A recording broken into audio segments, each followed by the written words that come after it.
Cisco earnings are out for ticker symbol CSCO, so let's do a top-down analysis. We are now sitting at a PE of 17, a market cap of $204 billion, and a nice dividend yield at 3%. In the last earnings update that was done on May 19th, we said we could likely see a bounce off this $40 level, and well, guess what? We saw exactly that, and it's now up about 18% from those lows. So let's do an analysis to see what's going on with Cisco, what's impacting the valuations, and see how everything's progressing for fiscal 2022. All right, so jumping into our notes here from the CEO, they said they had a strong end to the fiscal year thanks to their Q4 performance, and that it resulted in the highest full year non-GAAP earnings per share in the history of the company, and that the great performance here is due to their strong demand in their products, and this is also a result of the initiatives they've taken to reduce the impact of the global supply situation. They've also returned almost $4 billion to shareholders in this quarter alone, and they're focused on continuing to make progress in their business model transformation with RPO of $31 billion. So RPO, as Cisco's concerned with it, is really a representation of future or deferred revenue, and that's why they have confidence in their future revenue recognition here. Okay, let's jump into the numbers here to see how everything has been progressing over the past quarter. And starting with our revenues here, we can see revenues are flat year over year. Then once we deduct for our cost of sales, we're left with gross margin here of $8 billion. This is actually down year over year, but when we look at this from an annual perspective,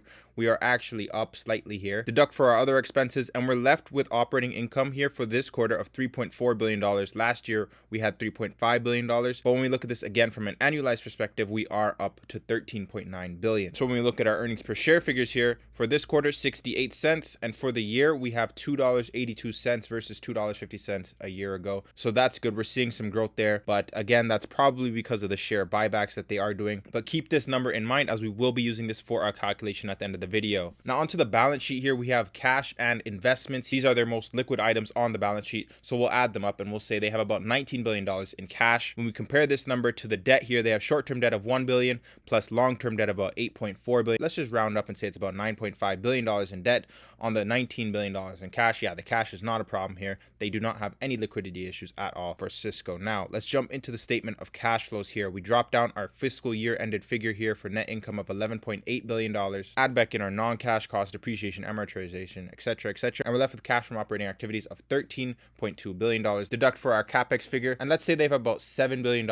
in free cash flow to reward shareholders. What exactly are they doing to reward their shareholders? Well, like we mentioned, they are repurchasing shares. They're also paying down debt and paying a dividend. So for a business like Cisco, yes, they do have excess cash on the balance sheet that they can reward shareholders with, and that's apparently what they've done here, as they had $7 billion in free cash flow. Do I like to see this normally? No, but because they do have that cash position there, it is acceptable. But this definitely is not a long-term solution for them. They are going to need to produce higher levels of free cash flow. But again, it's not the end of the world here for Cisco. It seems they are focused on rewarding their shareholders. What I'm more concerned with here for Cisco is, as you can see here, if we look at their revenue segments, we can see again, revenues are flat year over year and gross margins are declining.